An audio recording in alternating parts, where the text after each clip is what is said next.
Hello. Yes, I am having another lovely cup of Chinese tea. This beautiful tea that my senior student bought me from Singapore. In the past few videos, I've put some links to other videos of people doing Xing Yiquan, and one of the reasons I've done that is so that you can just go and see clearly the things that I'm talking about, that you can see the links to Xing Yiquan from Yiquan and the ideas and the things that I'm talking about and how they connect to what those people are doing. And another very good reason for doing that is basically so that people trust that this is the right explanation, it's the right analysis of the Yiquan method. And extending that idea, we can think about this idea of Yiquan as a science. It can be a little bit of an overblown idea, I think. It's very much a product of its time, that everyone perceived science as being at the absolute forefront of the modern world. And I mean, since then, even within the philosophy of science, that idea has been critiqued, and we think about science nowadays in a much more nuanced fashion. But nevertheless, if we think about science in its broadest sense of being something that kind of reveals things, that we can identify things and we can use plausible analysis and say, right, okay, that makes sense and there's evidence to support it.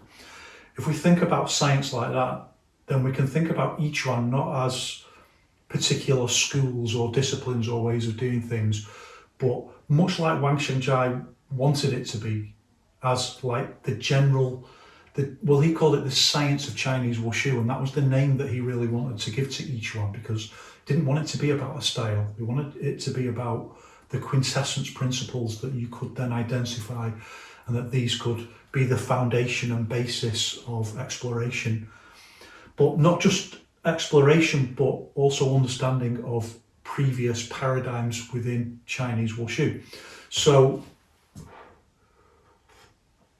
that being said, another way that we can kind of identify, does someone really know what they're talking about, is that when they explain other things within other paradigms of wushu, can they link in what they're saying and identify, well, this is what we're talking about in Yiquan, here it is in Tai Chi, here it is in Xing Yiquan, or here's what we based this idea on. You know where I'm going with this anyway. So I put a link in, so either in the last episode or the episode before that, of someone doing Xing Yiquan, and I've noted in the comments section that they use a very, very hard movement into the lock point. So their lock point is it's not fully tense, but they are really putting everything into the lock point. And of course, they're doing that to generate power. So one of the things that, if we think about each one as a kind of general science of wushu, not linked to any particular school or lineage or anything like that, like I say, but just like something that runs through everything, the quintessence principles of wushu. From that perspective, we can identify that what that guy's doing is trying to generate the maximum amount of power. And that kind of opens our eyes a little bit, and we see yeah, really, that's what everyone's doing, isn't it, in wushu? Everyone's trying to think about, how do you maximize power? How do you use power? How do you get it? How do you deploy it? How do you use it? So for example, in Shaolin Chuan, very often, really big use of the weight of the body and the weight of limbs and muscular force to hit,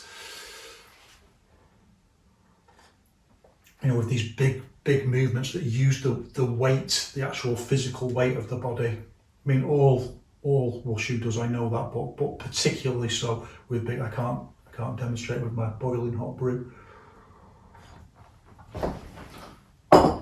The big swinging, thinking Nanchuan, big swings, big, I almost over Nanchuan out the door then. Big swing, big limb movements, and big use of the hip to get these big movements. And think about Tai Chi Chuan and how that it approaches this idea of power generation, and it very much thinks much more in terms of the opponent's power and utilizing the opponent's power against them.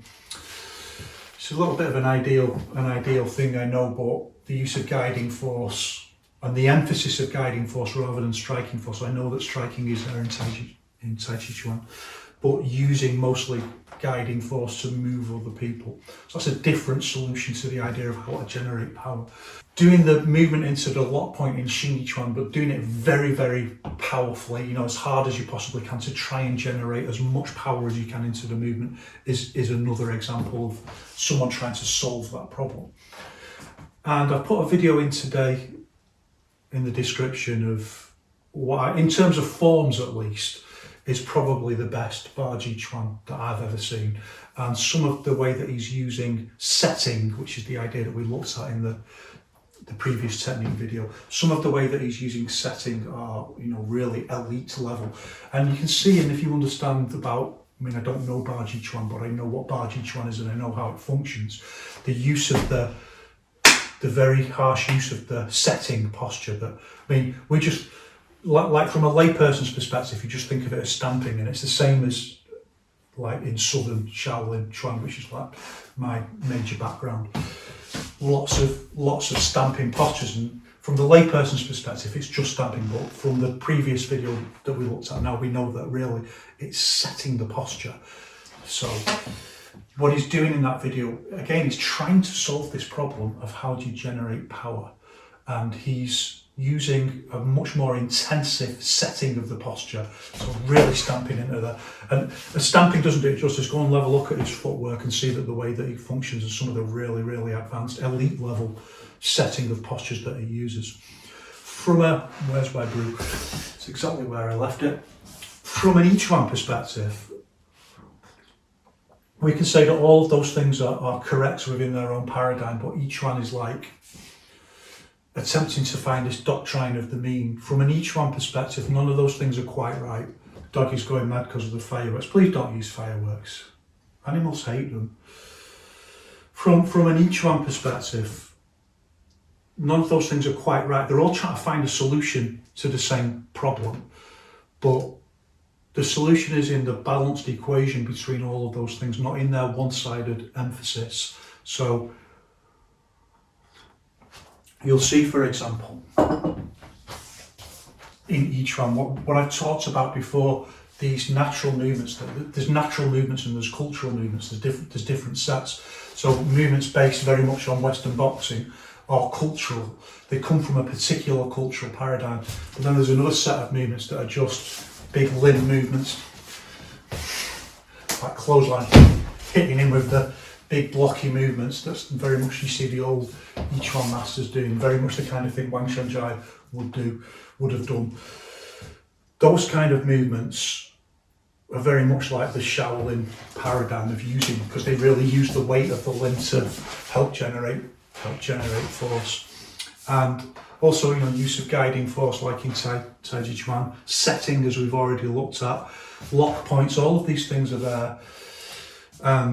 But they find a different kind of balance. It's not just about power generation, but arguably it develops more power anyway, because if you over tense the lock point, if you do it too intensely, there's so much tension in the lock point that you actually lose power, but you also lose the ability, you also lose that muscle bounce that you need to move into combinations. And that's why you see that guy doing very much just single postures, because it's very hard to change that into a combination. Certainly as you get into 3-4 movement combinations, that it slows it right down because there's so much tension. It takes power away in the end doing it like that, because you lose the relaxed ability of the whole body to function together.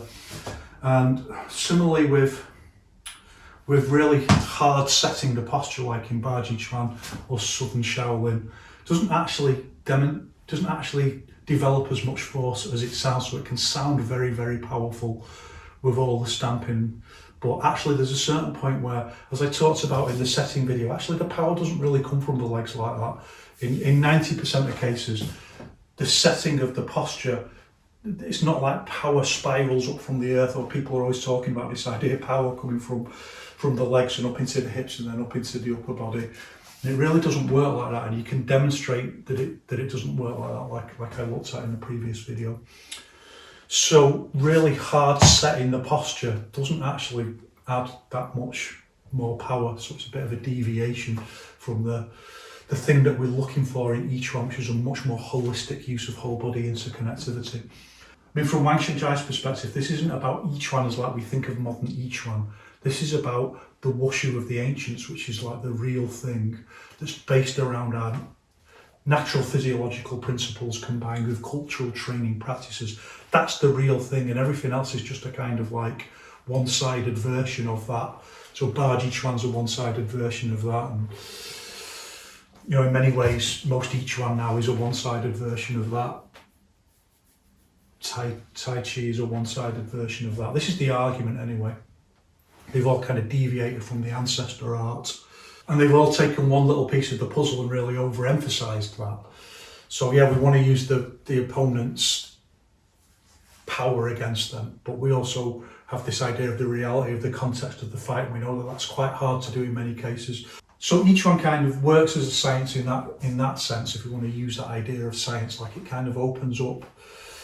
If we allow ourselves to think about intellectually, what's the idea in each one, to balance these things, to find these things that were the quintessence movement principles, like a jigsaw, and put them together and rediscover this like core art of wushu that everything else is descended from. And following along from that, I put another video in, and the video where I'm talking about somatic timing, where I introduced that idea. I put a video of a Xing Yiquan guy there's a couple I think in it who really exemplify that kind of movement. And the thing to critique there, again from an Yiquan perspective, is that it doesn't link in enough with the reality of the fight. And some of those things I've talked about, like better use of combinations. You usually see this movement. It's like one of the only movements you ever see as a combination in Xing Yiquan. But you can see the whole idea of somatic timing is encapsulated within that movement. But the thing to critique in that video is that there's slow movement and then fast movement into the lock point. So it's the idea of how do you go into the lock point. So let's say I want to do something really simple, like I just want to hit like that. Do I want to go slow and then hit into the lock point like that, or do I just want to go straight into the lock point? Do I have a little slow run up? You have to go and see the video itself and watch the way that they do it and the way that they've all been taught to do it in their branch of Xing Yiquan, where they all do every movement slow and then fast into the lock point. The lock point is nice, the setting is nice, it's powerful, it's the right balance between setting and relaxation body and then relaxation after the technique, but it's wrong in terms of the slow movement into and then the lock point is fast. So the whole movement's actually this big, and 2/3 of it is quite slow movement into and then set into the lock point. And we don't want that either. So we want just from whatever our posture is to just go straight away and the whole movement to be explosive. What we've talked about before is teleportation, what Wang Shengjai student Zhao Daoxin calls teleportation of movement. So this is like our conceptual upgrade for today, that we think about Yiquan as a kind of scientific exploration in this sense, that we can really think about and look at other branches of wushu or indeed other martial arts and think about why they try to do that. Very often it's about trying to solve this problem of power generation and try to do it in different ways. And then it's the reality of the context of the fight on top of that and how you're thinking about that, which then feeds into all this stuff about self-defense versus sport and things like that, which is very often a bit over-egged, I think. So anyway, from there I wanted to talk about a few little technical things, maybe a few little miscellaneous things. And we began looking at the idea of, we kind of left it looking at fishtail routing. So I thought like the next best thing to do really is to think about this idea of release force from the legs, because there's quite an interesting thing here in that like release force from the legs isn't necessarily all that powerful. So it leads into like a conceptual idea that when we say release force from any part of the body, that's very often misunderstood as thinking like, every part of the body is like a lightning bolt or something like that. That's not scientific. Actually, different configurations have different levels of power just based on how they function. And I can give a really good example of that, like the configuration for the hammer fist out that way. You want to hit that way, and compare and contrast that with the configuration for the forearm push, and they're totally different movements. So the hammer fist out, the power is generated around the vertical axis this way. Here it's setting in the back foot, right, so you become aware of all these little things now that I've been talking about. And the movement itself is like an explosive.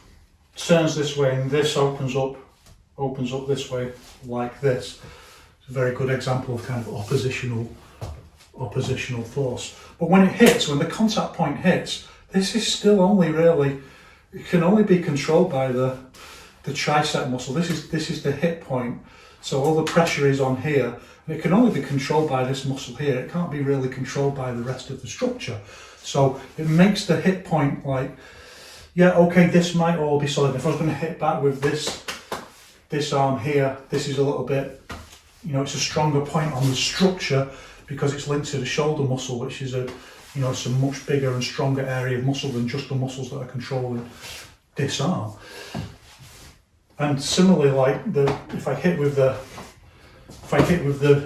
backside here or the top of the hip, that's quite a solid hit, but it's such a small movement that there's not necessarily, and particularly the way I'm rooting the posture and setting the posture, it's not really releasing force as such from that. So even though it's quite solid, it wouldn't actually deliver much force. So when I hit like that, it's all about how much force you can develop from the farley round the axis. How I set it, you could clearly hear me set the posture there from the back foot and root it. It's all about that. It's not about the solidity of the posture.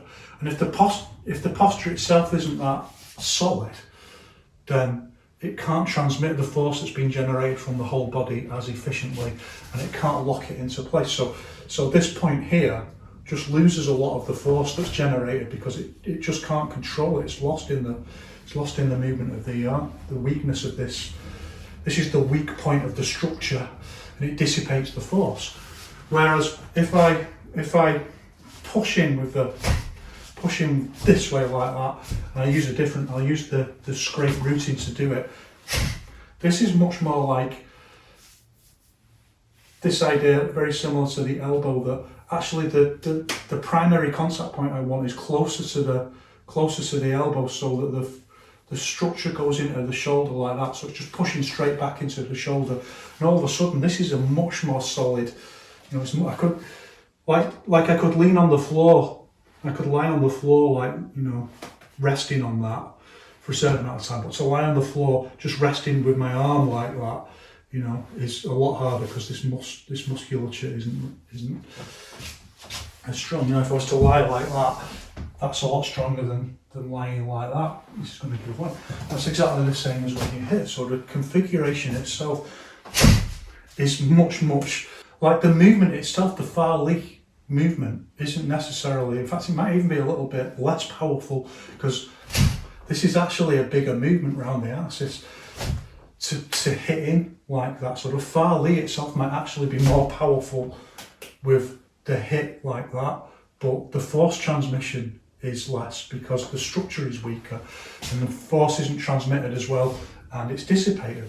But if I hit like that, tiny little movement with the scrape rooting, but it's so solid, the structure is so solid, it pushes straight back into this huge muscle group, and this is locked into this whole posture, and it just transmits a significantly higher level amount of the force into the strike. And what that should begin to do is kind of expand our mind about the science of what we're doing here, the science of the structural movement paradigm, the science of Yiquan itself, that it's not about you become like an electric eel. Someone was talking about this. You become like an electric eel, and you can just, if you were full of electricity, then it wouldn't make any difference with it. You could just touch with your little finger like that, and it would transmit the electricity, and the person would fly away. And of course, we've got lots of charlatans doing nonsense tricks like that. But here in the real thing, actually, it makes a difference what you hit with what part of the hip body you hit with, how the structure and configuration lock into the lock point, and how the configuration itself is structured into the lock point, makes a massive difference to how much power you can transmit into the target point, how much power you can generate, how much power you can transmit. And you can see from this example that actually it's an equation that's kind of different each time. Like the power generation might be greater, but the transmission of force might be less. That's definitely, I'm thinking, that's a bigger power generation when you hit in like this, but the transmission of force is far less. And that is less power generation, but it's much more force transmitted into the target. And that's very similar for then the principle. Once we've understood that, and once we've kind of disappointed our expectations that when we say release force from any part of the body, that we mean like some kind of nuclear force from any, that's equal in no matter which part of the body that we're releasing force from, then yeah, it's disappointing, because most people come to Chinese martial arts and Yiquan because they're looking for kind of something magical. And the barrier to get across, and Wang Shenjai tells us this himself, is that the way is not far from the people. It's only our expectations of what the way is that keep us separated from it. Once you can get across that barrier and let go of your expectations, your overblown expectations, yes, you're going to be disappointed. Those expectations that you appointed will be taken away from you. You will be literally disappointed. But what's left will be the real thing. And the real thing suddenly comes right down to earth, and you can pick it up and you can achieve it. This is what Wang Shenjai tries to explain again and again and again. Reactionaries within Yiquan keep rebuilding the idea of magical powers. That's their problem. That's their path that leads nowhere. So when we then change our idea and we think about, well, we can think about lots of things where we're using Fa Li and we're using short, sharp movement, but the power generation isn't enormous. So it's not about everything's going to be like you hit someone and they fly away. And I've seen a few things recently. You see a few, really legit Yiquan people doing demonstrations like that, and usually it's just the student is overreacting, or the student holds himself really stiff, or you just stand like this kind of casually. Anyone can just come up and launch you like that. Once we get past all of that, we can start thinking about things like, well, it's not just about power. So again, this is like an expectation that you've got to disappoint. People are always talking about power in Yiquan. I think it's almost like a Freudian thing that people feel powerless. So they emphasize this idea of power and the idea of like enormous power. And Wang Shenjai, again, he tries to get us to not see it like that. And he talks about the idea of little bombs going off, little landmines going off with the movement. And he's trying to get the idea of explosivity in the movement.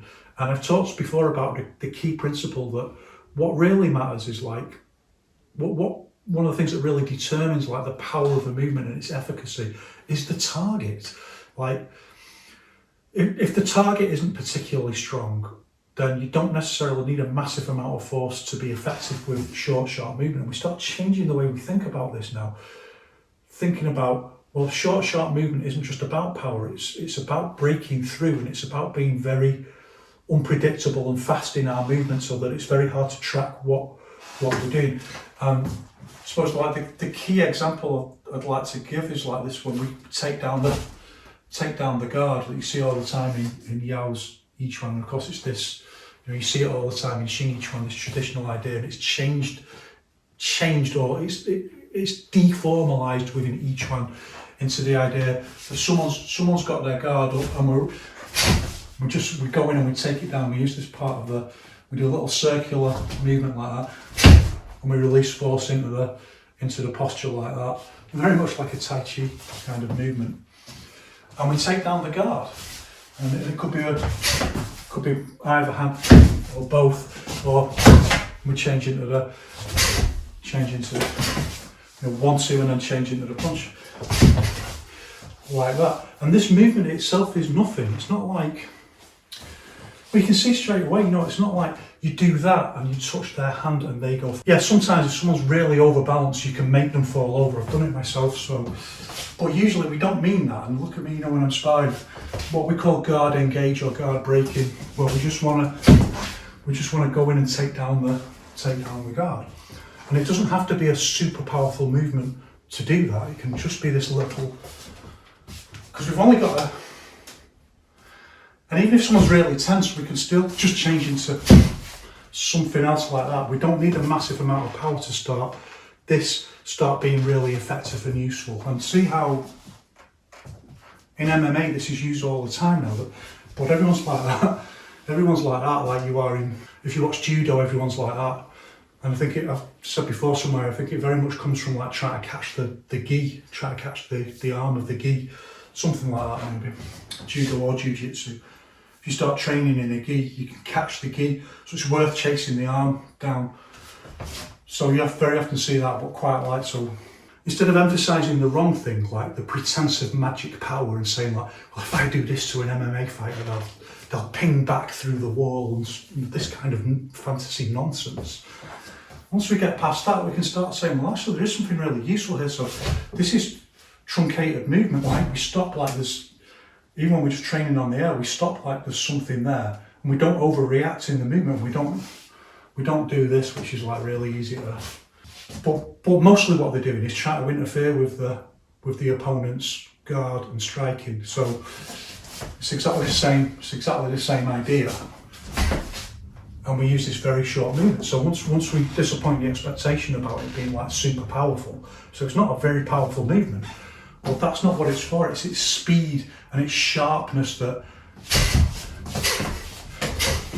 we can just hit and move people and change into different postures like that when it's linked into the structural movement paradigm. Once we start doing that, we say, actually, there's something really useful there. And that's that move, that idea, that concept doesn't have to be embarrassed in the face of Muay Thai and MMA and boxing. It stands strong, and this is the real thing. This is the real idea, that this is supposed to be on a par, not like this thing people do where they defame MMA and they say, well, that's just all rubbish and they're all thugs and all that. Wang Xiangjia himself spoke against that and said, you might think it's ugly, but that's because you don't understand the beauty of what's really going on, of the real fight. So that all being said, exactly the same thing applies then when we think about other movements, like we say release force from the leg, that lots of these movements are they're not particularly powerful, and there are also we've looked at this kind of straight routine this way, we've looked at fishtail routine like that, and I've mentioned before you can do this like straight out diagonal like that, so it's not particularly, usually these things kind of merge a little bit because they adapt themselves task specifically to the posture, to the configuration, and this is part of the art of each one. So, like if you were hitting more over there, it might just change and fishtail out a little bit, and you begin to intuitively develop the ability to make these like micro adjustments. That's essentially the art of each one. But we'll start with this idea of like release foot this way with the leg. The hardest thing to do is to do it like it looks like nothing, but I know from trying to teach other people to do it like that, actually they find it incredible. It's part of the path of each one. Eventually you just create your own paradigm where what you think of is normal, you just forget that ordinary people just cannot do these really simple things. I mean, you can argue like, well, why would they want to, but nevertheless the point is it's not as easy to do as it looks, because you've got to do that and you've got a tiny little movement and you've got to set it you've got to lift the foot up enough so that it doesn't go over on the heel, and you've got to set it with the heel like that, and you just release force that way like that. Tiny little movement. That's not particularly powerful on its own. Like someone's got a really strong leg and you go like that, they might just go like that. So, but now that we've disappointed our expectations about that, we can see, now I get it, because they link into combinations and compound Fa Li or chain Fa Li, one of our other concepts. They link into other movements. So while I'm doing that, I could be doing something else, like their leg can be there, and I might have their arm here, this way and I pull that way, just a tiny little movement, and I hit him with the shoulder and I pull back like that and shift them that way. Now we start seeing like how things like Tai Chi are supposed to work. You know, this is the idea, these kind of compound Farley movements. And particularly if like from a Tai Chi perspective, if like someone actually brings their energy in and you were lucky enough, like let's say they were going to run in and shoulder barge you and you were just lucky enough to catch this movement, right, where you catch their arm and you add that into the force to magnify the force and throw someone like that. So this tiny little movement starts having a different life. It can exist on its own, or it can exist as the root and the setting posture for another posture. That's what I meant to say first. The release force from the leg is usually just like the rooting posture, our rooting postures for other postures, but we can break it down and think about it just on its own like that. And we can think about something else that becomes important then, that's exemplified by this, where we think about, well, what's rooting for, and the idea of oppositional force, that when we go that way, that we're bracing, when we set the posture, like it can do two different things. Like it can use the energy of a car suddenly braking that we've talked about and our somatic relaxation muscle. So let's say if I want to shoulder barge that way, very short movement like that. Again, like it's not that powerful. We usually have to use compensatory force that I've talked about before, like particularly a step like, and it's about timing it with a step to add more mass into the posture. But if you want to just do it on the spot like that, and the foot just goes like that, we can see all the forces going the same way. But it's part of our structural symmetry that actually we can use this for other things as well. So when I do that way, actually what that's doing is bracing so I can push against the floor that way and do if it was a throw or an arm, could be like an arm dislocation or something like that. I saw someone saying like there's no chin na in Yiquan, which is quite funny. There's everything. But this particular kind of chin na, where it's not about submissions, it's about damaging joints, like if I've got someone's shoulder locked like that, and I just do like a very small movement like that, it's going to do some painful injury.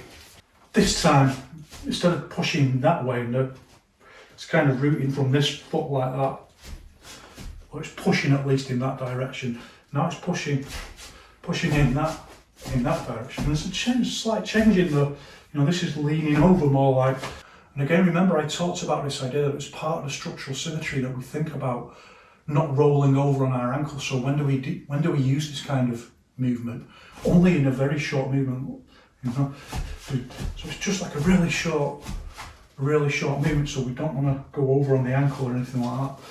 We don't want to be leaning on it and doing that, because then it's almost like a pivot rooting that we're very likely to go over on the ankle. So it's just a tiny short movement.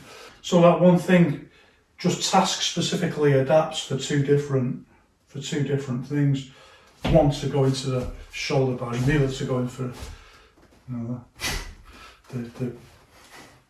the arm bender like that. Then we can add it virtually anything we want onto. It's just like a very short. It's just a very short movement. So if I'm going to push out, I can do it like that. As I've always said, there's multiple different ways usually of releasing force. You don't have to learn an infinite amount. We just learn a set, and it kind of reaches a certain point where it's a bit like, I talked about before, if you've got 8 points and you practice all 8 points in the middle, usually you can extend to any infinite point beyond that. It's like that. We've just got a set of movements that we learn from release force from the. We'll see how far we get today in looking on. So one, just diagonal that way. And it can be, you can see there, like, if the feet are flat like that, really it's just going out to the side. But if we're in our normal fighting stance like that, we've got to fishtail it out a little bit, like that, to go out to the. So I'm just going to push out to the side, like that. You can see this posture as well, like see how this hand is coming back using the oppositional force that goes around the, like that, rather than trying to do it like that. You can do it like that, but this is more powerful. And here it's set on the back foot as well. So yeah, it has to just fishtail a little bit out to do it that way, to go out that way, and that's fine. And you just practice first, so you just practice like that. Practice setting it with the heel, like. And then you practice different things. But remember that the power doesn't really come from the leg. So a movement like this, it comes from the rotational fairly around the axis like that. And this is what these are doing here.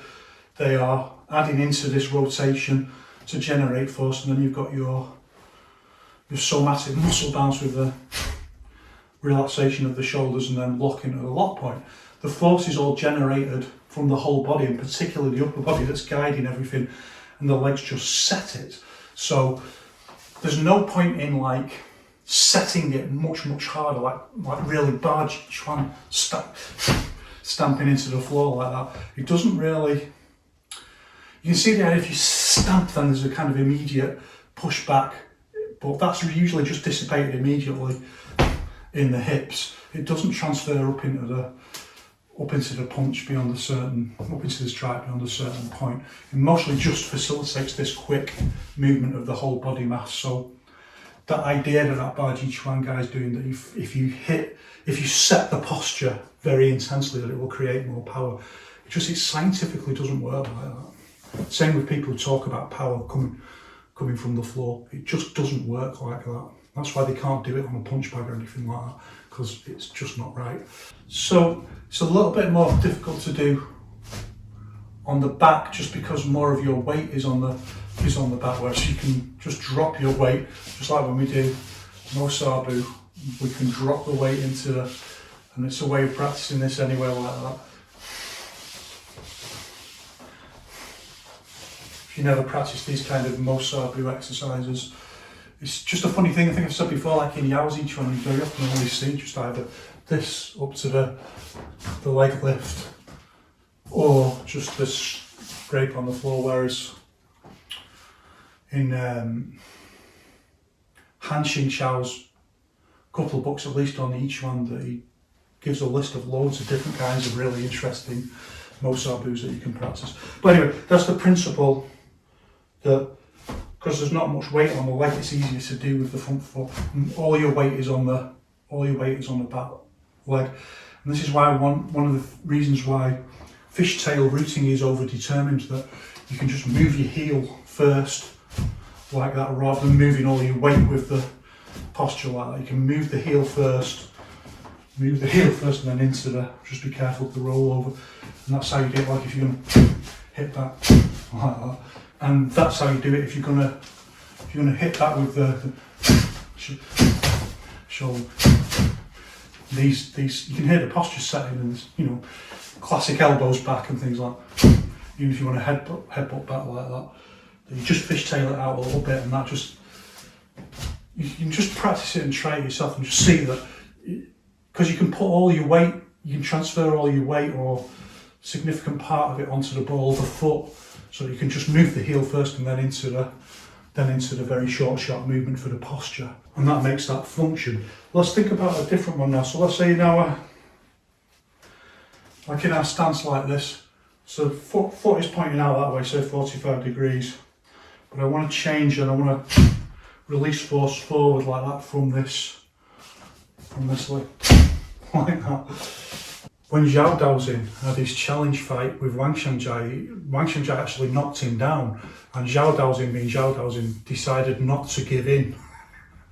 He decided to invent MMA, and he grabbed hold of Wang Xiangjia's leg, and Wang Xiangjia released force with his leg, and that's when the fight was over, and that's when Zhao Daoxin knew this is a different paradigm altogether of movement.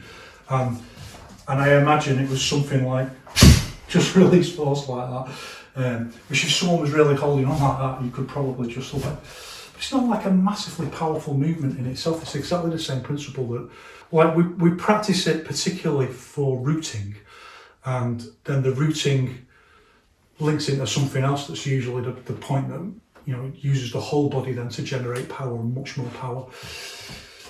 But it can be used on their own for different, or adapted into different things on their own. And so we just practice them on their own like that. Just moving up. You know, that's how I practice them, just in lines like. Just practicing them like that. It uses a little bit of this horizontal far leap where you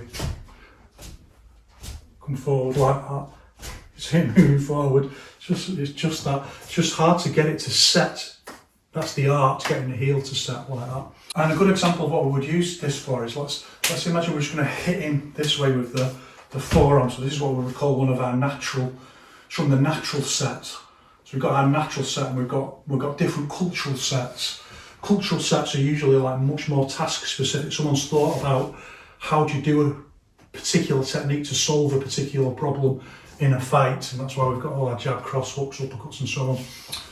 And the natural set is just the big natural movements of the body limb movements, big blocky movements, kind of thing that later on, like Shaolin Chuan, develops out of this kind of concept. So hitting him like that with the back arm, and using this kind of very short, sharp movement, like we can change into a posture like that. It's so fast I can't get really up onto my front pivot root, so I'm just using more like a hybrid between a fishtail and a pivot root to get the job in. So I hit down into someone's guard and then change on the somatic bounce into the pull down the guard and punch that way.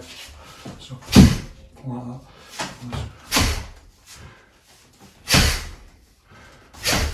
Because you can do it with a pivot root as well. And again, this is the problem solving within each one. The pivot root usually is used, it needs a bigger movement because it uses this big movement around the axis to generate force. But then when you go back to saying, like, well, what if there's only a tiny little bit of space? Then the circle comes round again, and you go back to the Shin Yiquan method and think, well, release force from small movements, that's the, so into the posture, whichever it is this way.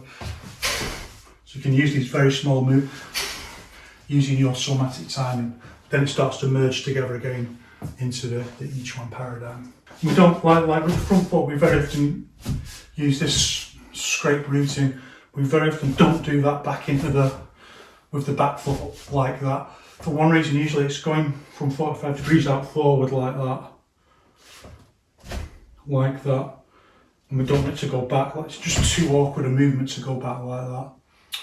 And the other reason is, like, all your weight's on it, so it's just like to suddenly make it go back like that is a really, really odd movement. So our next one is like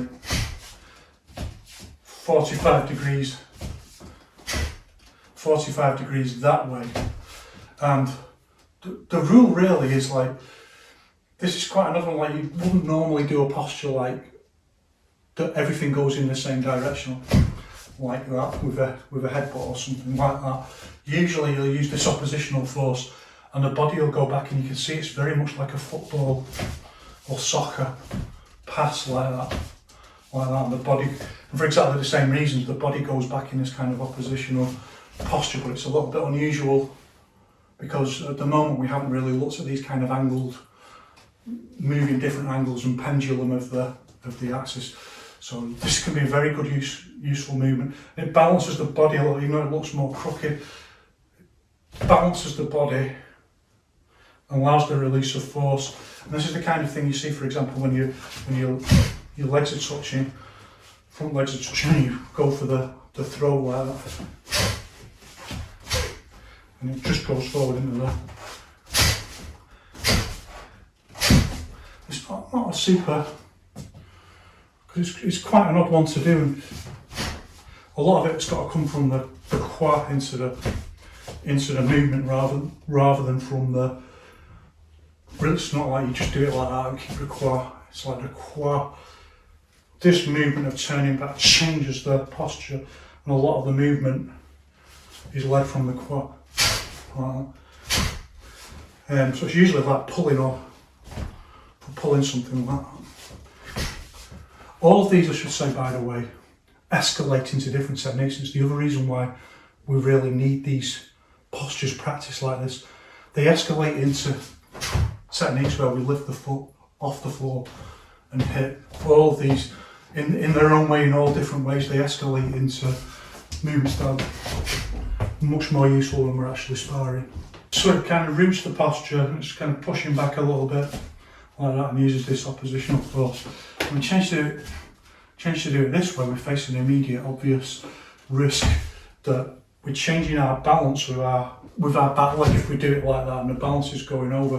But there's another really useful thing that we can use this for, and that's when the other person's leg is in front of our leg. It's the kind of thing you do when you hook into someone's front leg and pull back, either at the knee. And you can do it with it's one of the hardest ways to release force, like your foot is behind there and you release force back like that and make them go like that. That's what we can use this for, and we don't lean back on it like that, like we do like that. We just go forward with it like that. And you can do it, you can do a full big movement like that. And you maybe saw that I compensated for the posture by changing myself some more advanced. All of these escalate into significantly more advanced techniques. Step by step, you've got to get them right. So weight goes forward with it, goes in the same direction, like a cartoon running person like that. And if you're a little bit more advanced, you can make this a bigger movement, or you can make it a much smaller movement like that. But just take that leg out like that. So these aren't the only ones that we use, and we want to be able to holistically adapt these flat-footed routines and release force. So what we usually do is just practice them like this one. Practice them on their own like that. So that's a range of different things that we can do with the kind of flat-footed release force in different directions, and changing it into task-specific sets, sometimes fishtailing it a little bit more depending on how we want to use the posture or the body or the kind of Farley that we're doing. So I think that's quite a lot for today. That's quite a lot to go through. But just practice the movements on their own, practice the foot movements on their own. And they then all escalate into bigger movements, and where we're releasing a lot more force with the foot because we're doing bigger movements, and usually lifting them off the floor as well. And that's like really, really useful for our leg attacks in sparring and sweeps and things like that. But they all begin with learning this much smaller version of the movement, and also that will radically transform your ability to root postures and to set configurations, particularly from closer range. And once you get that, then your ability to issue real force, like real power, will radically improve. Okay, that's it today. Remember, nourish everyone's development as far as we can. Doesn't mean that we can't have a critical word or two with people who deserve it. That's nourishing their development as well, just got to be the right word. And one love, and that's it for today. I'll see you in the next one. Thanks very much for watching. Appreciate that tremendously.